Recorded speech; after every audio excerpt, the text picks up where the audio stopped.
Seigneur tendre Père, dans le nom puissant de Jésus-Christ, nous bénissons ton nom et nous te rendons des actions de grâce. Béni sois-tu, Père de notre Seigneur Jésus-Christ, qui, selon ta grande miséricorde, tu nous as régénérés pour une espérance vivante par la résurrection de ton Fils et notre Seigneur et Sauveur Jésus-Christ. Bienvenue dans ce partage. Bonjour mon frère, bonjour ma sœur.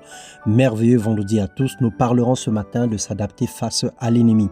Exode 1, les versets 9 et 10, la Bible déclare, « Il dit à son peuple, c'est Pharaon qui dit, « Voilà les enfants d'Israël qui forment un peuple plus nombreux et plus puissant que nous. Allons, montrons-nous habiles à son égard, empêchons qu'ils ne s'accroissent et que s'il survient une guerre et s'ils se joignent à nos ennemis pour nous combattre et sortir ensuite du pays. » Bien-aimés dans le Seigneur, le contournement est un principe industriel qui permet de passer par un autre moyen lorsque le système initial est en défaut. Autrement dit, lorsqu'un tuyau est bouché, on va contourner le tuyau, le tube, pour aller utiliser de l'autre côté. Donc c'est ce qu'on appelle le contournement. Et dans la vie normale, quand nous avons un danger en face de nous, on a tendance naturellement à dévier ou à contourner la situation pour passer de travers. Le diable aujourd'hui a changé de stratégie. Il resserre la vis de l'étau chaque jour. Il s'emploie farouchement à persécuter les enfants de Dieu. Gloire à Dieu, nous sommes au courant de ces stratégies et le Seigneur nous en donne des capacités.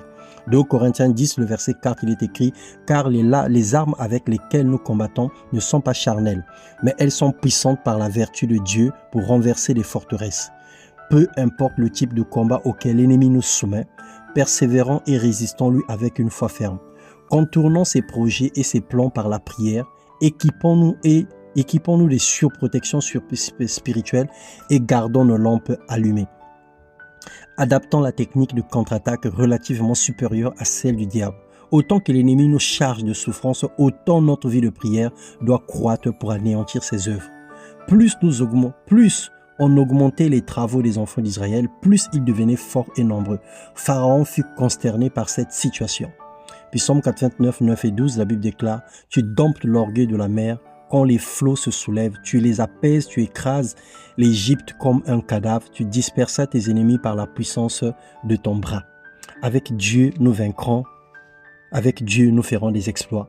Ne craignez pas ceux qui tuent le corps et qui ne peuvent tuer l'âme. Craignez plutôt celui qui peut faire périr le corps dans la géhenne. » Bien-aimés dans le Seigneur, le diable n'est pas aussi fort que nous le croyons. Il n'est pas aussi puissant que nous le prétendons parce que chaque enfant de Dieu avec le Seigneur forme la majorité et nous avons la plus grande force pour renverser les puissances des ténèbres. Bien-aimé dans le Seigneur, arme-toi de la puissance de l'Esprit de Dieu et lève-toi contre toutes les œuvres du diable. Ne permets pas que l'ennemi puisse jouer de toi et qu'il fasse de ta vie un enfer sur terre. Car tu as reçu le pouvoir et l'autorité de marcher sur les scorpions, sur les serpents et sur toute la puissance ennemie. Et la Bible déclare que rien ne pourra te nuire. Que le Seigneur te bénisse et t'augmente la force pour pouvoir résister fermement contre les œuvres du diable dans le nom de Jésus-Christ. Amen.